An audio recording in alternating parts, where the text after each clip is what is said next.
인간이 지구의 중심이었던 시대가 끝나고 만약 은행과 정부가 망하면 어떻게 될까요? 계속해서 우리 인간으로 머물기 위해서는 지금 뭔가를 하지 않으면 안 된다. 자, 이러한 상황에서 우리는 무엇을 할 수 있을까요? 이제까지 100년 이상이나 올바르다고 믿고 있었던 것도 의심할 수 있는 용기를 가져야 한다.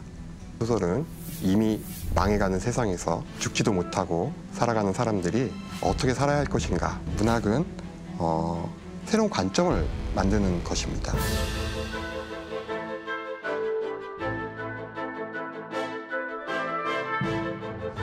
후쿠시마 원자력 발전소 사고는 20세기 동안 일본이 쌓아왔던 모든 긍정적인 신화를 한순간에 마구 흔들어 버립니다.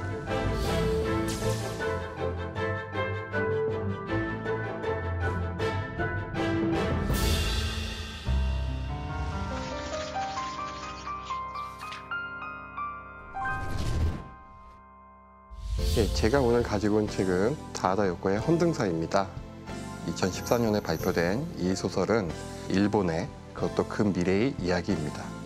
일본의 원자력 발전소가 하나가 아니라 여러 개가 폭발하게 되었을 때 벌어지게 될 일을 디스토피아로 그린 소설입니다. 유토피아 소설은 미래를 긍정적으로 그린다면 디스토피아 소설은 다가올 미래를 부정적으로 그린다는 뜻이죠. 이 소설은 영어로도 번역되어서 2018년도에 전미 도서상을 수상할 정도로 아주 큰 성공을 거두게 됩니다.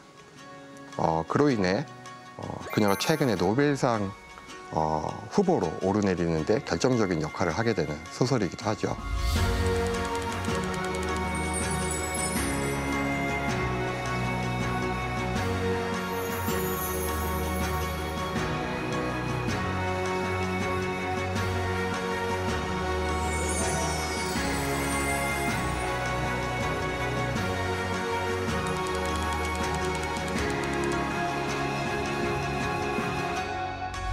다하다 요코라는 이름을 처음 들어보신 분들도 많을 것입니다. 한국에서도 무라카미 하루키나 요시모토 바나나, 히가시노 게이고, 미야베 미유키 같은 작가는 이미 유명하죠. 이러한 이름에 비하면 다하다 요코는 아직 덜 알려져 있다고 할 수 있겠습니다. 1960년 도쿄에서 태어난 다하다는 대학 졸업을 앞둔 1982년에 독일로 건너갑니다.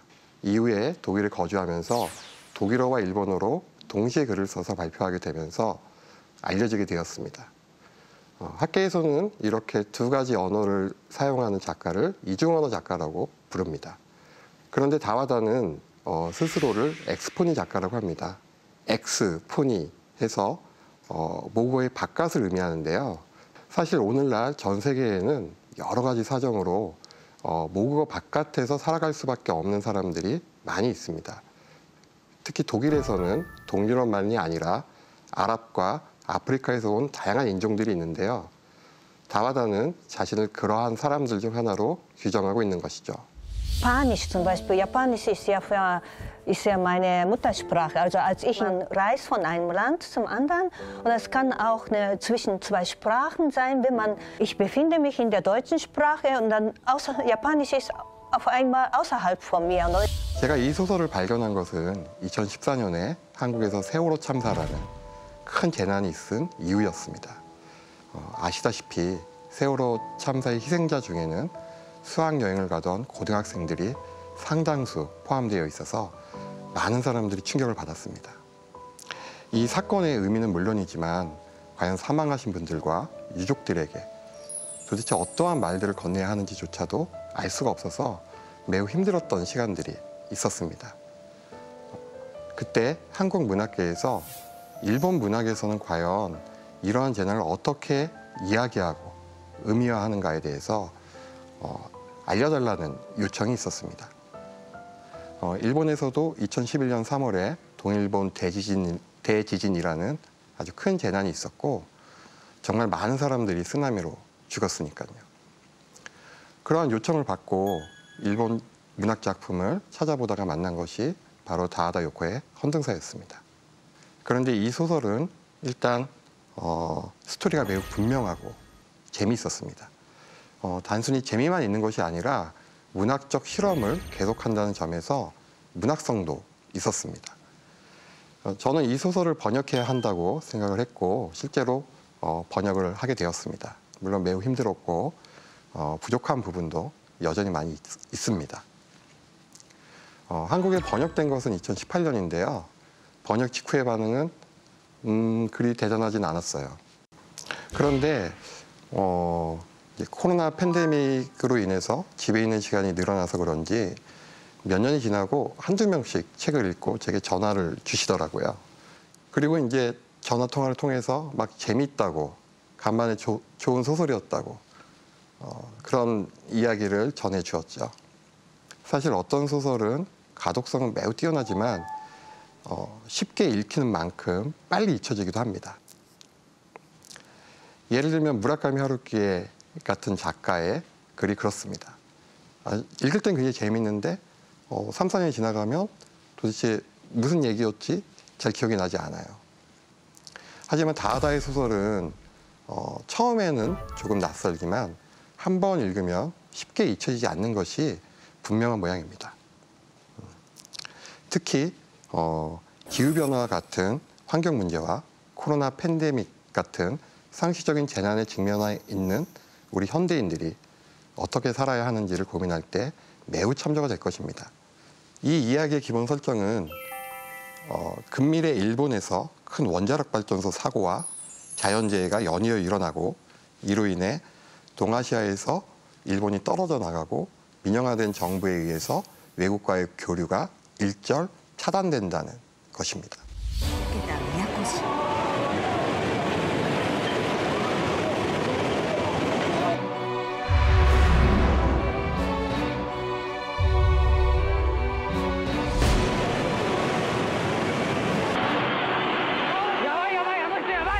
제가 일본에 유학할 때 당연히 지진을 경험했는데요. 5, 6 정도만 되더라도 매우 무서워요. 그런데 9.0이라니 정말 상상을 초월합니다. 바로 그때 몰려든 쓰나미로 인해서 발전기가 침수되어 냉각수 공급이 불가능해져 버리고 맙니다. 그리하여 수소폭발, 즉 멜트다운이 일어나고 맙니다. 이때 세슘 등의 방사능 물질이 대기 중으로 유출되었고 정부는 이 지역 일대의 사람들에게 피난 공고를 내리게 됩니다. 사건 이후 일본 정부는 이 사고가 정부의 통제하에 있다라고 이야기를 했지만요. 실은 그렇지 않다는 것은 당시부터 잘 알려져 있습니다. 정부는 어쩔 수 없이 일부 지역에만 방사능이 유출되었다고 선을 그었습니다만 민간 단체들의 방사능 측정에 의하면 도쿄에 이르는 광범위한 지역에 방사능이 유출됐다고 합니다. 자, 이러한 상황을 독일에 있던 다하다는 뉴스를 통해서 접하고 있었습니다. 그런 뉴스 중에는 아이들의 방사능 피폭을 두려워한 부모들이 자발적으로 다른 지역으로 피난을 심각하게 고려하고 있다는 기사가 있었습니다. 그런데 그 밑에 달린 댓글 중에서 도망가는 것은 비겁하다라는 식의 댓글이 달린 것을 보고 다하다는 매우 격분하게 됩니다. 그것도 그런 것이 아이들을 위험으로부터 탈출시키는 것이야말로 매우 용기 있고 책임 있는 행위 아닐까요? 우리가 알고 있는 재난 영화들을 한번 보죠. 2012, 인터스텔라 이러한 영화들에서 대부분은 탈출을 시도합니다. 나는 죽더라도 우리 아이들을 살리기 위해서라면 정말 세상 끝, 우주 끝까지 갑니다. 이는 재난으로부터 탈출하려고 하는 것은 인간의 기본적인 욕망이자 어떤 윤리 같은 것이죠. 하지만 당시에 일본의 일부 국민들은 재난을 겪고도 도망치는 행위는 비겁하다고, 그러니까 재난으로부터 도망가는 사람들에 대해서 비판을 했죠. 이러한 움직임에 다하다는 매우 비판적이었습니다. 그리고 그러한 움직임이 이 소설을 쓰게 만드는 그런 동기로 작용하게 된 것입니다. 피폭이 얼마나 무서운지는 아마 드라마 체르노빌을 보신 분이라면 모두 잘 아실 것으로 생각을 합니다. 단시간 내의 피폭은 바로 나타나는데 문제는 당장 눈에 보이는 증상은 없더라도 시간이 지나면서 백혈병에 걸리거나 하는 일이 생긴다는 것이죠. 심지어 대지에 내려앉은 방사능 오염이 완전히 사라지기까지는 수백 년이 걸린다고 알려져 있습니다. 원자력 발전소 사고가 무서운 이유는 바로 그것 때문이죠. 그럼 이 소설의 이야기로 들어가 보도록 하겠습니다. 이 소설은 100살이 넘은 노인 요시로가 개를 데리고 조깅을 한 후에 땀을 뻘뻘 흘리면서 증손자에게 돌아오는 장면으로부터 시작합니다. 이어서 요시로가 증손자 무메이를 학교로 보내기까지의 짧은 시간 동안 약 4대에 걸친 이야기가 빠른 스피드로 전개가 되죠. 방사능으로 인해 생긴 신체적 변화 때문에 100살이 넘어도 건강한 노인 요시로는 똑같이 방사능에 노출되었지만 몸이 약한 증손자 무메이를 돌보면서 살아갑니다.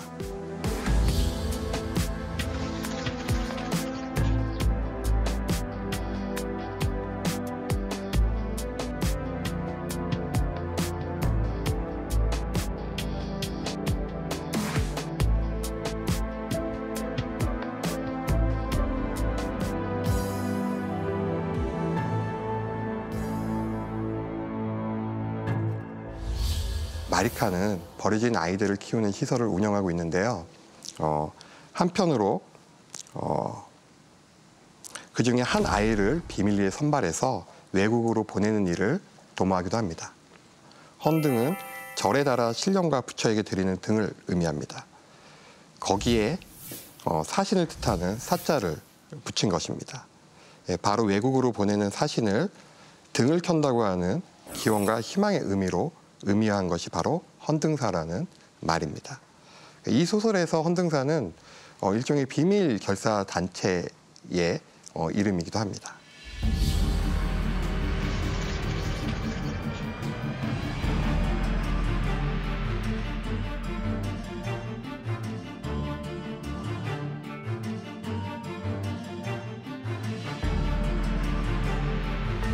증손자인 무메이는 뼈가 튼튼하지 못해서 제대로 걷지 못하고 이가 빠질 정도로 몸이 좋지 않지만 이러한 자신의 상황을 긍정적으로 받아들이고 타인을 배려할 수 있는 지혜로운 마음을 가진 아이로 성장해서 마침내 초등학교 선생님에 의해서 헌등사로 선발되게 됩니다. 그러니까 외국으로 파견 나가게 되는 학생으로 선발이 된 거죠. 이 소설은 헌등사로 선발된 무메이가 갑작스럽게 쓰러지는 장면에서 끝나게 됩니다. 뭔가 굉장히 우울하고 어두운 이야기라고 생각하기 쉬운데요. 실제로 읽어보면 반드시 그렇지만은 않습니다. 방금 전에 제가 이 소설이 100살이 놓인 노인이 개를 데리고 조깅을 한다고 말씀을 드렸는데 도대체 100살이 넘은 노인이 조깅을 한다니 도대체 이게 무슨 소리인가 하셨을 겁니다. 바로 이러한 기상천외하면서도 유머스러운 설정이 바로 다와다 문학의 매력이죠. 이 원자력 발전소 사고 이후의 일본이라는 매우 심각한 현실과 여러 문제들을 언어의 새로운 조합을 통한 상상력을 통해서 조망하고 있는 것입니다. 예를 들면 젊은 노인이라는 식으로 말입니다.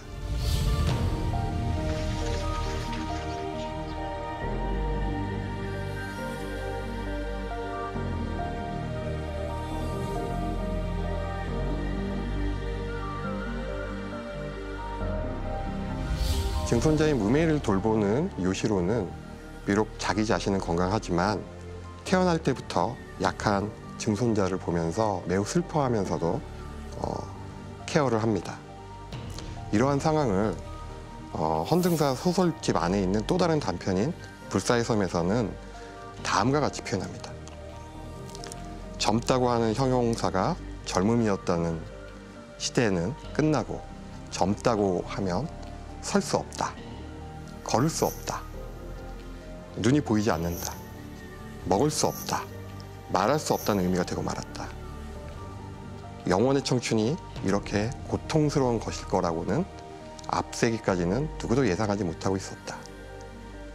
보통 노인은 약하고 젊은이는 강하다라고 하는 것이 일반적인 인식이죠.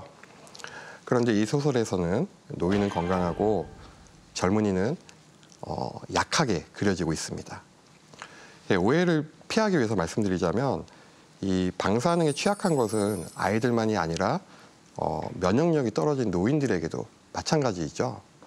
다시 말해 방사능에 노출되면 노인은 죽지 않는다는 것은 완전한 허구라는 얘기죠.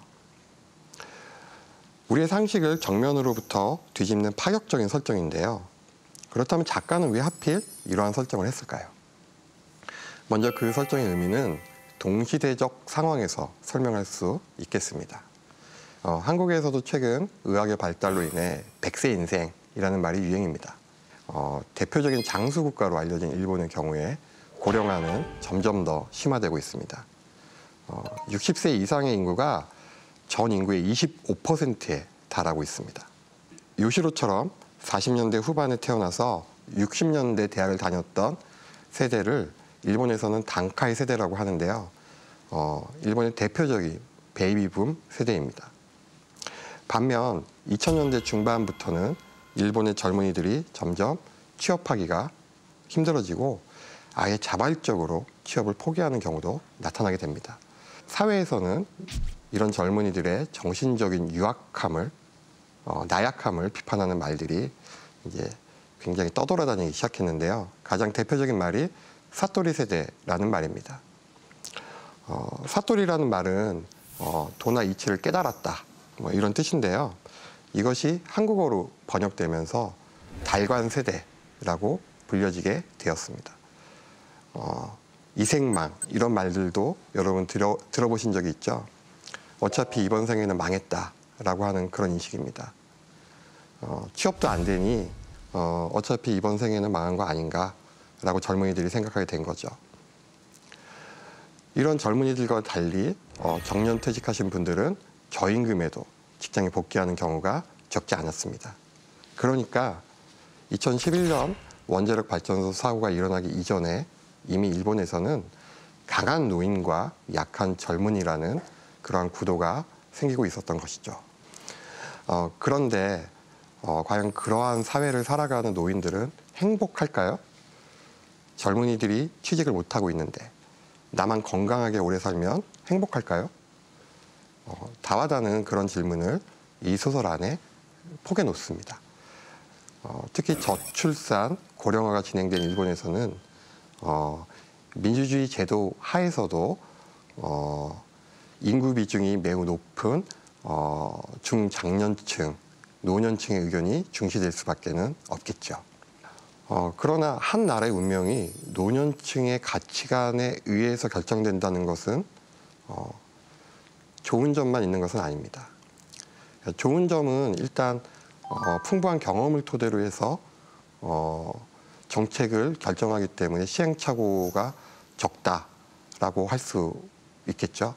하지만 동시에 경험의 오류 또한 피할 수가 없습니다. 예컨대 20세기 중반의 감각으로 오늘날을 볼 때 기후변화와 같은 문제는 빈곤 같은 문제에 비해서 그리 중요하지 않을 수도 있는 거죠. 사실 사람들은 자신이 죽은 후의 일을 그렇게 크게 걱정하지 않아요. 당장 올라갈 전기료가 더 중요한 문제가 되는 것입니다. 만약 우리가 죽지 않는다면, 그러니까 당연히 100년을 살 수 있다고 가정한다면 우리의 결정의 우선순위도 조금 바뀌지 않을까요? 생각을 바꾸기 위해서는 어쩌면 우리 모두가 요시로처럼 100살을 살 수 있을지도 모른다라고 가정할 필요가 있을지도 모릅니다. 하지만 오래 살면 다음과 같은 상황을 맞이하게도 됩니다. 자기 세대의 인간은 장수를 축하할 필요가 없다고 요시로는 생각한다. 살아있다는 건 고맙지만 노인은 살아있는 게 당연하니까 축하할 필요 따위는 없다. 오히려 사망률이 높은 아이들이 오늘도 죽지 않는 것을 축하해야겠다. 죽지 않은 신체를 물려받은 자신들 노인들은 증손자의 죽음을 맞이한다고 하는 무서운 과제를 떠안고 있다. 노인이 자신들의 증손주의 자신의 후손들의 죽음을 목도해야 되는 세상, 그런 세상은 과연 어떤 세상일까요? 나는 건강하고 아무런 이상이 없지만 내 후손은 늘 아프고 언제 사라질지도 모르는 그런 위태로운 세계입니다. 후손이 없다면 그 세계는 문자 그대로 지속할 수가 없습니다. 말 그대로 망한 것이죠. 그런 의미에서 이 소설은 이미 망해가는 세상에서 죽지도 못하고 살아가는 사람들이 어떻게 살아야 할 것인가를 고민하는 그러한 소설이라고 할 수 있겠습니다. 자, 이 소설 세계의 또 다른 특징은 바로 세국인데요. 소설 속에서 미래 일본은 대적인 교육은 물론이거니와 외국어 사용도 금하게 되었다는 식으로 그려지고 있습니다. 오직 남아있는 외국어란 빵이라는 단어 정도뿐입니다. 무매인은 그런 환경 속에서 살아가게 됩니다.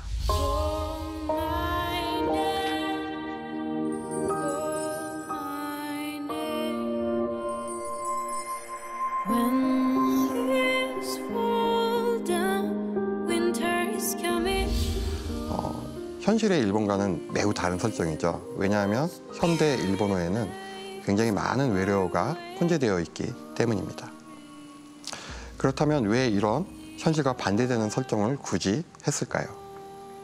고대 일본은 중국과 한반도와 여러 가지 형태로 교류를 하고 있었고요.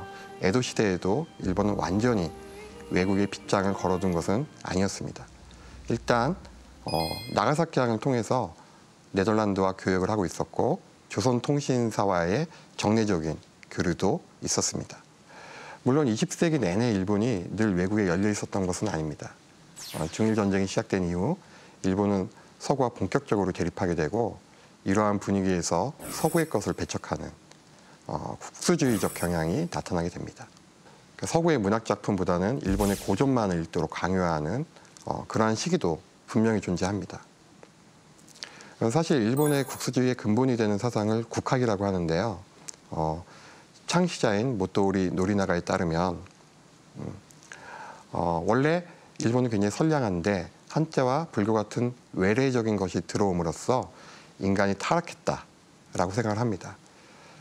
일본인의 원형은 한자가 아닌 고유의 일본말, 즉 야마토 고토바의 세계에서 찾아야 한다. 그렇게 주장을 했죠.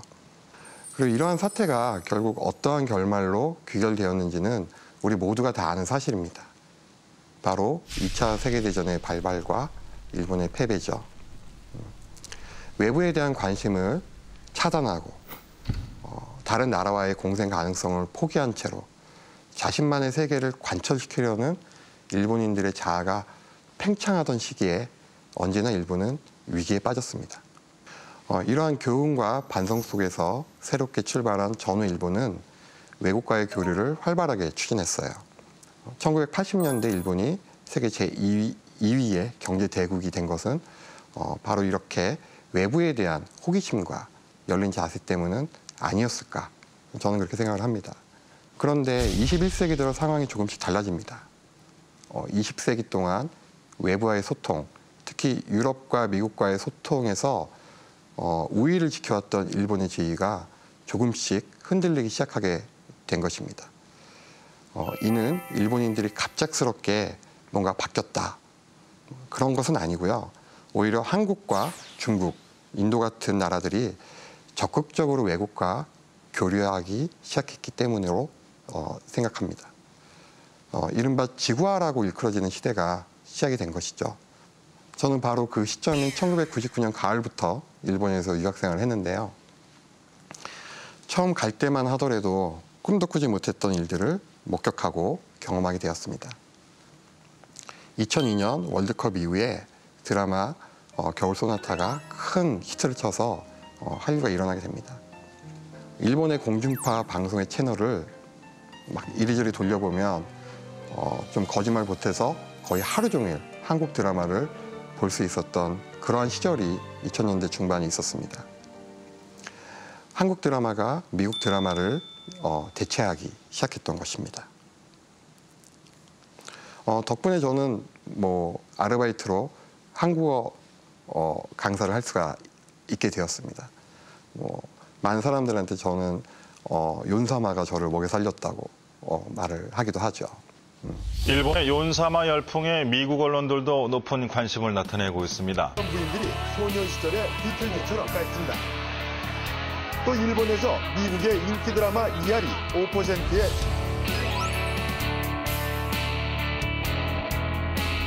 2000년대 일본의 변화는 한류를 소비했다.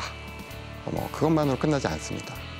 한류의 유행이라는 말은 외부에 대해서 열려 있다라는 뜻이기도 하니까 어떤 점에서 굉장히 긍정적이죠. 그런데 그 뒤편에 무슨 일이 있었냐면 한국과 일본이 본격적으로 경쟁하게 되었다는 그런 사실이 있습니다. 후발주자인 한국의 한 전자회사가 일본의 전자회사들 중 상당수를 위태롭게 만들었고 이름만 들어도 다 아는 회사들이 문을 닫게 됩니다. 혹은 업종을 변경하기도 하게 되죠. 다른 것은 다 져도 이것만은 질 수 없다라고 생각했던 야구, 피겨 스케이트 그런 종목에서도 더 이상 우월적인 지위는 찾아볼 수 없게 되었습니다. 장식했습니다. 본드거를 상징하는 총을 쏘는 포즈로 2분 50초의 연기를 마치는 순간 김연아는 두 손을 번쩍 들어올리며 최고의 연기를 자축했습니다. 기립박수가 쏟아졌습니다. 첫 대회부터 세계 신기록에 가까운 점수를 얻게 돼서 기분이 너무 좋아요. 김연아가 경이적인 점수를 받자 아스다마오의 얼굴은 굳어졌습니다. いろいろ考えたりして長かったなと思ったんですけど 그게 느껴졌다 그러잖아요. 悔しいですけどでも 사실 저같이 20세기에 태어난 세대들에게는 메이드 인 재팬은 매우 특별한 것이죠. 일제 하면 이제 어머니들은 코끼리 밥솥을, 아버지는 일제 자동차를, 그다음에 청소년들은 소니 워크맨을 갖고 싶어 했습니다. 그런데 어느 틈엔가 일본에 있는 학교의 컴퓨터의 모니터가 그리고 친구들 핸드폰이 한국산으로 바뀌고 있었습니다. 정말로 격세지감을 느낄 수밖에 없는 일들이 최근 20년 사이에 벌어지게 된 것입니다. 물론 이제 지금은 학교의 모니터도 중국산으로 또 바뀌어지고 있겠죠. 이것을 뒤집어서 이야기하면 21세기에 태어난 일본의 젊은 세대들은 태어나서 지금까지 일본이 한국과 중국을 속 시원하게 이겨본 경험이 없다. 혹은 20세기 일본인들에 비해서 적다는 것을 뜻합니다. 많은 영역에서 이런 일들이 지금 일어나고 있습니다. 따라서 스포츠전에서 한일전이 벌어지면 더 뜨거워집니다. 한국만 뜨거운 게 아니라 일본도 굉장히 뜨거워요. 개인적으로 더 충격적인 것은 한국에 교환 유학생으로 온 일본의 젊은이들의 반응입니다. 제가 이제 일본의 젊은이들에게 왜 굳이 한국에 왔어? 라고 물으면 그 학생이 이런 식으로 대답을 해요. 예쁘고 귀엽고 맛있고 핫한 것은 모두 한국에 있어서 왔다고. 그건 뭐 저희 세대들이 일본에 간 이유였는데 지금은 일본 애들이 같은 이유로 한국에 오게 되는 거예요. 20세기를 살아본 적이 없는 일본 젊은이들에게 한국은 원래 이렇게 잘하는 나라로밖에 보이지 않는지도 모릅니다. 자, 한번 생각해 보죠. 아내와 딸이 한류 스타에 빠져 있는 동안 그걸 바라보는 일본 남성들은 과연 무슨 생각을 할까? 흔히들 얘기하는 일본의 우경화랄까, 보수주의, 이러한 것들의 대두는 사실 완전히 오픈된 세계 앞에서 쉽게 적응하지 못하는 사람의 수가 일본 안에 생각보다 많다는 것을 보여줍니다. 그러니까 완전히 오픈된 세계를 산다면 일상적으로 몰려드는 엄청난 수의 외국어를 받아들여야 합니다. 그것은 실은 많은 사람들에게 엄청난 피로감을 요청하는 일이기도 하죠. 새로운 정보와 말에 늘 깨어 있다라고 한다는 것은 말은 쉽지만 사실은 매우 고되고 힘든 일입니다. 이렇게 아무리 힘들어도 이러한 세계화에 어떻게든 적응하면서 앞으로 나가려고 일본인들도 노력을 했는데요. 그럴 때 동일본 대지진이 일어나고 후쿠시마 원자력 발전소 사고가 일어나게 됩니다. 후쿠시마 원자력 발전소 사고는 20세기 동안 일본이 쌓아왔던 모든 긍정적인 신화를 한순간에 마구 흔들어 버립니다. 그리고 방향성을 잃도록 만들죠. 강한 일본을 만들자고 하는 아베 신조의 정책 방향 하에 일본은 자신들이 강했던 시절로 회귀하려고 노력을 했고, 그 과정에서 자문화를 찬양하는 사회적 분위기가 굉장히 팽배해지게 됩니다. 일본은 급격한 우경화로 치닫기 시작했습니다.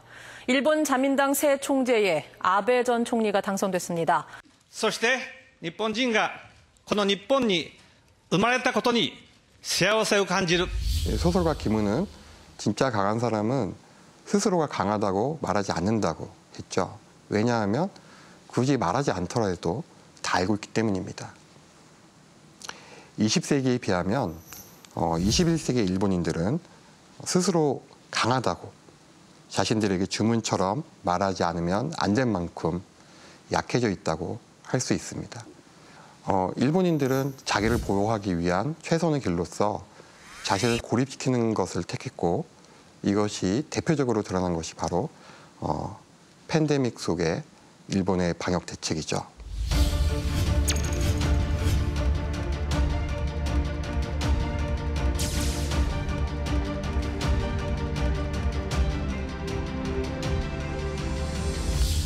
소설 헌등사의 세계와는 매우 다른 형태입니다만, 일본은 방역을 위해 모든 나라로부터의 입국을 전면적으로 차단하는 방법을 선택하고 유지하고 있습니다. 어쩌면 그것이 미래를 살아가는 일본인들의 삶의 방식이 될 것임을 다하다 요코는 매우 직관적으로 예견하고 있었던 것이죠. 만약 국가 속에 개인이 갇혔을 때 개인은 국가를 떠날 수 있어야 한다는 강한 메시지를 이 작품 보여줍니다. 아이들에게 일본을 떠날 수 있도록 하자라고 하는 이 소설에 반복되는 메시지는 어떤 경우에는 일본인이라는 아이덴티티보다는 인류라는 아이덴티티 속에서 살아도 괜찮고, 아니 나아가서는 지구 시민으로 살아도 괜찮다고 하는 뜻입니다. 소설의 제목인 헌등사는 즉 희망입니다. 공동체에게 있어서 희망은 우리 자신이 될 수도 있지만 어떤 경우에는 외국으로 보내는 사신일 수도 있다는, 즉 다른 세계와의 소통일 수도 있다는 그러한 뜻이죠. 그리고 다른 세계에 도움을 청하는 것은 절대 부끄러운 일이 아닙니다. 예를 들면 이 소설에 수록된 또 다른 단편 중에 피안이라는 작품이 있는데요. 이 작품 속의 주인공은 중국과 한국에 대해서 혐오성 발언을 일삼는 아주 괘씸한 정치인입니다. 그런데 우연한 비행기 사고로 일본에서 원자력 발전소 사고가 일어나자 살기 위해서 중국으로 가는 배에 타게 됩니다. 이제까지 배척하고 공격해왔던 중국이 바로 자신의 생명줄을 지게 되는 상황이 발생하게 되는 거죠. 매우 코믹한 설정인데요. 중국이라는 다른 세계만이 때로는 일본인을 구원해 줄 수 있다. 그런 상황도 도래할 수 있다라는 그런 점을 상기시킨다는 점에서는 매우 시사적인 설정이죠. 다리 차면 기울듯이 세상에 영원한 것은 없습니다. 어떤 나라도 강할 때가 있고 약할 때가 있습니다. 일본이 세계적으로 주목을 받았던 시기는 150년 정도에 지나지 않습니다. 그건 국가가 아니라 개인의 입장에서도 마찬가지입니다. 살면서 나이를 먹어가고 세상의 움직임에 더 이상 따라갈 수 없게 될 때 우리들은 마치 세상이 끝난 것처럼 느껴집니다. 이제까지 내가 당연하다고 생각된 것이 더 이상 당연하지 않게 여겨집니다. 소설 속에서 유시로에게 당연했던 저축과 근면은 손자 세대에 이르러 더 이상 당연한 것으로 여겨지지는 않습니다. 손자 도모라는 친구가 있는데요. 이 친구는 공부를 하지 않고 할아버지로부터 받은 저축을 몰래 헐어서 도박 자금으로 쓰게 됩니다. 그래서 할아버지가 매우 격분하게 되는데요. 실은 소설 속에서는 은행이 망해버려서 더 이상 돈도 의미가 없어지게 돼요. 우리는 이렇게 생각하죠. 은행은, 정부는 절대 망하지 않을 것이라고 말입니다. 이렇게 헌등사의 세계는 우리가 기존의 상식이라고 생각했던 것이 더 이상 통용되지 않는 그런 세계입니다. 그런데 이런 일들은 오늘날 일본에만 해당하는 이야기는 아니라고 저는 생각합니다. 코로나 팬데믹은 평일에만 아이들이 학교에 가는 것이 당연하고, 주말에는 친구들과 어울려 극장에 가고 술을 마시고, 휴가 때문에 외국으로 놀러 가는 것이 매우 당연하다는 그러한 상식을 파괴했습니다.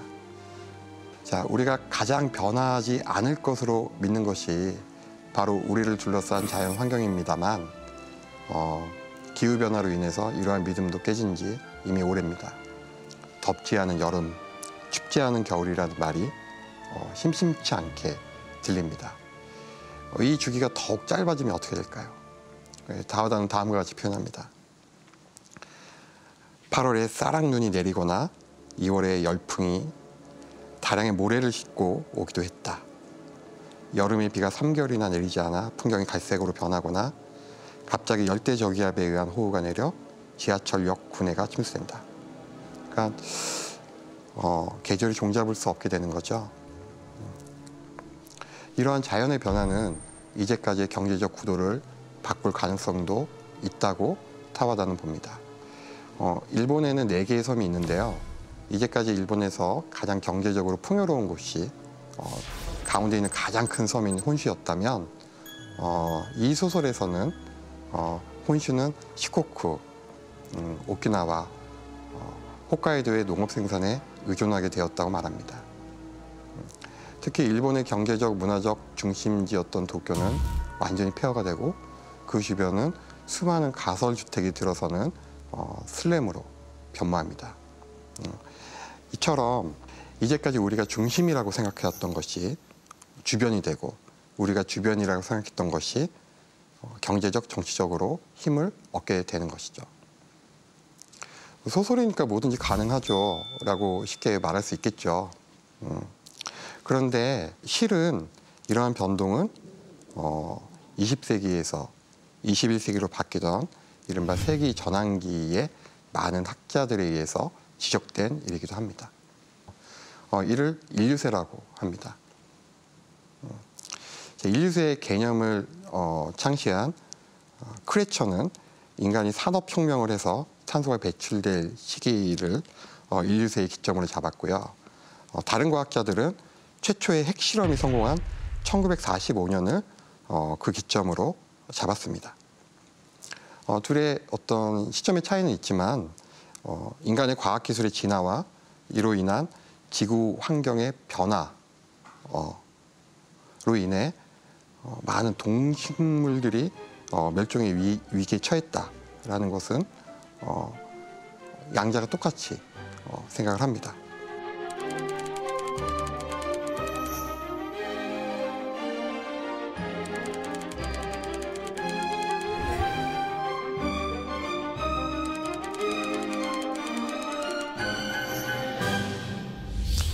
인류세라는 말을 쓰는 사람들은 인간이 지구의 중심이었던 시대가 끝나고 이 자연 환경의 일부로서 그 역할이 축소되어야 한다라고 주장을 하기도 합니다. 인간 중심주의로부터 벗어날 필요가 있다는 것이죠. 이 소설은 이러한 큰 흐름 속에서 미래를 보고 있는 것입니다. 다와다는 인간 멸망 이후의 세계를 이 소설에 수록된 동물들의 바벨이라는 희곡을 통해서 그리고 있는데요. 동물들이 인간에 대한 평가를 내리고 있는 대목이 아주 매우 흥미롭습니다. 우리들은 동물들에 비해서 우리가 우월하니까 우리가 동물들을 마음대로 해도 된다 이렇게 생각할지 모르지만 동물들의 관점에서 봤을 때는 인간도 동물만큼 취약합니다. 어떤 의미에서는 동물보다도 더 약하죠. 왜냐하면 우리는 추우면 옷을 입어야 되잖아요. 북극곰은 옷을 입지 않아도 됩니다. 이런 형태인 거죠. 물론 우리들은 인간이니까 인간의 관점은 고수할 수밖에 없습니다. 이제 바로 그렇기 때문에 여기서 문학이 필요해지는 거죠. 문학은 새로운 관점을 만드는 것입니다. 다하다는 과감하게 동물의 시점으로 인간 세계를 조망하기도 합니다.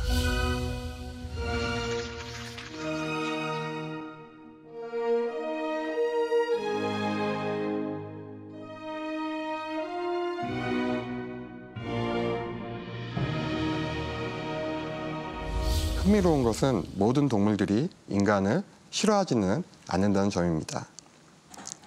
개와 고양이는 인간이 있는 편이 좋다고도 주장을 하죠. 특히 개가 인간이 멸종된 상황에서도 인간의 말을 가르치는 어학교사가 된다든지 혹은 지도자의 자질을 가장 잘 소통할 수 있는 번역자인 다람쥐로부터 찾는다는 것도 매우 흥미로운 대목입니다. 어떤 다화대에게 있어서 소설가란 바로 동물과 인간의 언어를 잇는 번역가 같은 존재로서 인식되고 있는지도 모르겠습니다. 다시 헌등사로 돌아오면 이 소설에서 가장 파격적인 사건은 증손자인 무매의 몸이 변한다는 것입니다. 남자아이였던 무매이는 소설의 말미에서 여성이 되고 의식을 잃어버립니다. 거듭된 환경 파괴와 기후변화로 인해서 어쩌면 인간도 변할 수 있다는 얘기인데요. 그러니까 인간의 몸도 변할 수 있다는 얘기인데요. 이는 뒤집어서 말한다면 인간이 계속해서 인간일 수 있다는 생각 그 자체도 어쩌면 우리의 통념에 지나지 않을 수도 있겠다라는 것을 다와다는 보여주려고 합니다. 자손에게 재산이나 지혜를 넘겨주려는 따위의 짓은 자신의 교만에 불과했다고 요시로는 생각한다. 지금 할 수 있는 것은 증손자와 함께 사는 것뿐이다. 그것을 위해서라면 부드러운 머리와 신체가 필요하다. 이제까지 100년 이상이나 올바르게 믿고 있었던 것도 의심할 수 있는 용기를 가져야 한다. 이제까지 100년 이상이나 올바르다고 믿고 있었던 것도 의심할 수 있는 용기를 가져야 한다. 그렇게 저도 제 스스로에게 한번 말해봅니다. 이 코로나 팬데믹을 겪으면서 마치 제가 헌등사 세계 속에서 살고 있다는 착시에 빠지곤 했습니다. 한국 정부의 노력에도 불구하고 우리나라 역시 소설 헌등사처럼 일종의 세국 상태에 놓이도록 만들었죠. 네, 그런 의미에서 본다면 이제 헌등사 이야기 속의 문제는 더 이상 일본만의 문제가 아니라 전 지구의 문제라고 할 수 있습니다. 자, 이러한 상황에서 우리는 무엇을 할 수 있을까요? 사실 우리가 물려줄 수 있는 것은 그리 많지 않습니다. 재산이 많은 분들은 재산을 물려주면 되겠지만 저는 제 딸에게 물려줄 재산이 그렇게 많지는 않아요. 돈도 없지만 또 지식도 사실 그렇게 많지 않다고 생각을 하는 편입니다. 그러면 제가 물려주고 싶은 건 뭐냐? 그거는 바로 다양한 언어들이 섞여 있는 그런 언어 환경을 우리 아이들에게 물려주고 싶습니다. 우리말 속에 다양한 외국어들이 들어와서 섞여서 그 폭이 늘어난다면 그만큼 다른 생각을 할 수 있는 가능성도 커지는 것은 아닐까. 저는 그렇게 생각을 합니다. 즉 다른 언어를 포함한 언어의 풍요로움을 후속 세대들에게 물려줄 필요가 있다고 생각합니다. 코로나 시대에 많은 학생들이 지금 외국으로 가지 못하고 있습니다. 이럴 때 외국, 즉 다른 세계의 존재에 대해서 알려주는 것 역시 매우 중요하지 않을까요? 외국이란 우리의 상식이 통용되지 않는 세계의 총칙입니다. 말부터 다르죠. 외국어는 한국어와 발음부터 문법까지 모두 다릅니다. 그런 말로 한국과 동물, 세계를 본다면 과연 어떨까요? 그것은 아마도 타자의 눈을 갖게 된다는 것을 뜻할 것입니다. 좀 더 많은 눈을 갖게 된다면 팬데믹 이후를 사는데도 조금은 도움이 되지 않을까 싶습니다. 타자가 없으면 내가 만들어지지 않아요. 그러니까 좋은 타자를 많이 갖게 될수록 나를 만들 수 있는 선택지가 그만큼 늘어나게 됩니다. 타자를 이해하지 못한 채로 우리가 계속 만나는 것도 굉장히 중요합니다. 그럼에도 불구하고 그런 타자에 우리가 계속 주의를 기울이는 것이 미래의 우리를 만들 수 있을 거라고 생각이 듭니다.